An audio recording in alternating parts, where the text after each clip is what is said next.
Welcome to Best Curiosities. In this video, we delve deep into the captivating story of the Mafia, a clandestine world of crime, power, and intrigue. We are going to uncover the origins, evolution, and impact of this enigmatic underworld organization that has left an indelible mark on society. Subscribe and leave a like if you are interested about this topic. Good vision. The Mafia, an intricate network of organized crime groups originating in Italy and America, developed over centuries in Sicily, an island ruled by foreign invaders until the mid-1800s. In response, Sicilians formed protective groups, later known as clans, to establish their justice. Initially, the term mafioso, denoting a mafia member, held no criminal implications in Sicily. Rather, it referred to those distrustful of central authority. By the 19th century, certain groups transformed into Mafia, private armies extorting protection money from landowners, ultimately forming the violent Sicilian Mafia. The American Mafia, emerging in the 1920s, differs from its Italian counterpart but shares traditions like omerta, a loyalty code. For ages, Sicily, situated in the Mediterranean between North Africa and Italy, faced rule by foreign entities like the Phoenicians, Romans, Arabs, French, and Spanish. Islanders formed groups to fend off hostile occupiers and other regional Sicilian factions, evolving into clans with their justice systems and secretive operations. The 1800s witnessed the rise of Mafia, private armed groups exploiting Sicily's chaotic environment to extort protection fees from landowners. From this emerged the criminal clans constituting the Sicilian Mafia. Though its exact beginnings are unclear, the term Mafia traces back to Sicilian Arabic slang signifying protecting against the powerful's arrogance. Author Selwyn Robb, in 5 Families, The Rise, Decline, and Resurgence of America's Most Powerful Mafia Empires, notes that until the 19th century, mafioso didn't denote a criminal but rather someone skeptical of authority. Rising Mafia presence in Italy. In 1861, the incorporation of Sicily into the newly unified Italy led to disorder and criminality prevailing throughout the island as the fledgling Italian administration sought to establish itself. During the 1870s, Roman authorities even enlisted the aid of Sicilian mafia groups to target perilous, autonomous criminal bands.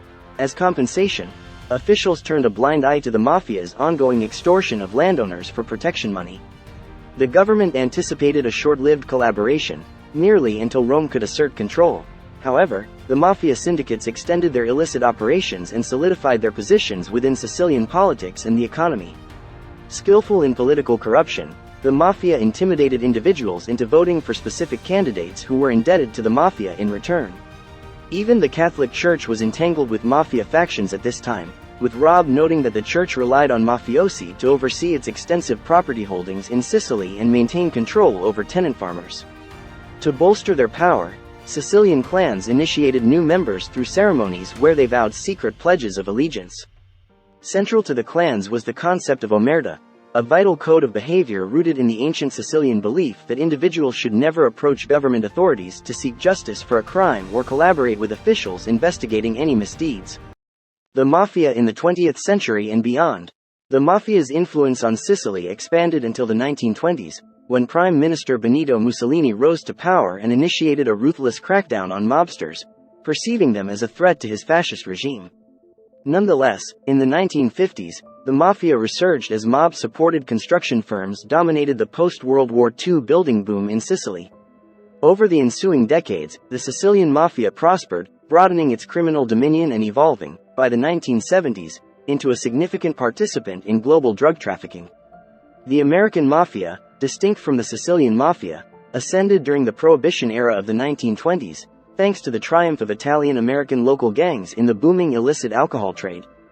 By the 1950s, the Mafia, also called Cosa Nostra, translating to our thing, in Italian, had emerged as the leading organized crime network in the United States, engaging in various illicit endeavors including loan sharking, prostitution, and infiltrating sectors like labor unions and legitimate industries such as construction and New York's garment sector. Similar to their Sicilian counterparts, American Mafia families maintained their success and secrecy by adhering to the Omerta Code, alongside their skill in bribing and intimidating public officials, business leaders, witnesses, and juries. Due to these factors, law enforcement agencies faced significant challenges in curbing the Mafia's influence during the early 20th century. However, During the 1980s and 1990s, both American and Italian prosecutors effectively employed stringent anti-racketeering laws to convict high-ranking mob figures. Furthermore, some mafiosi, aiming to evade lengthy prison sentences, broke the once sacrosanct Omerta Code and testified against fellow mob associates.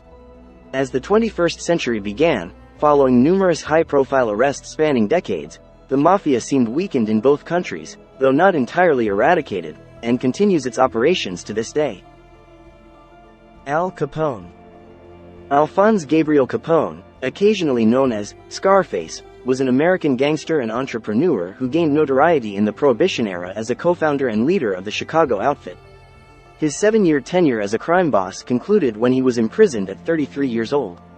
Born in New York City in 1899 to Italian immigrants, Capone joined the Five Points gang as a teenager, working as a bouncer in criminal establishments like brothels.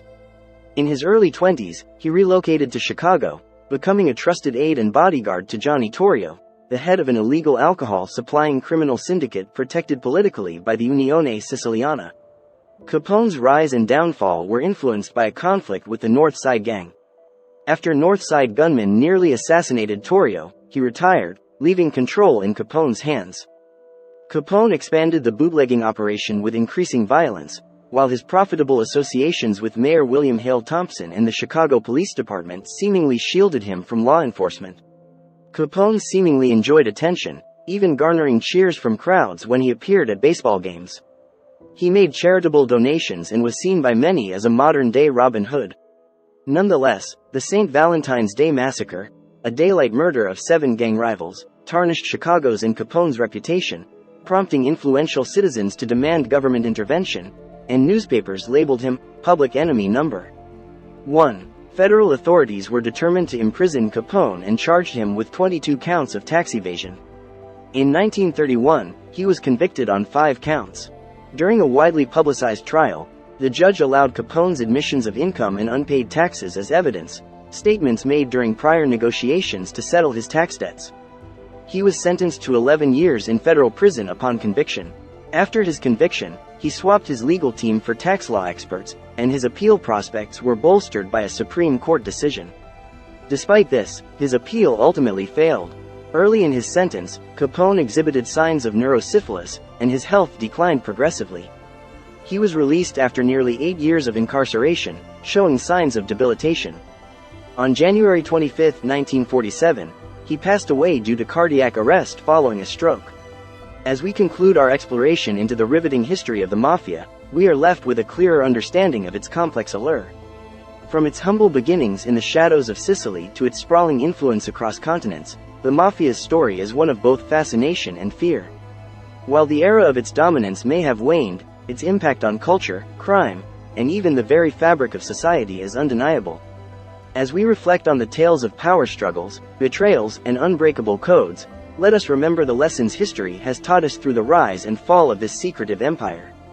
The story of the Mafia serves as a reminder that the pursuit of power and control, when unchecked, can lead to both triumph and tragedy, leaving an indelible mark on the pages of human history. Subscribe if you come this far. Hope you enjoyed this video.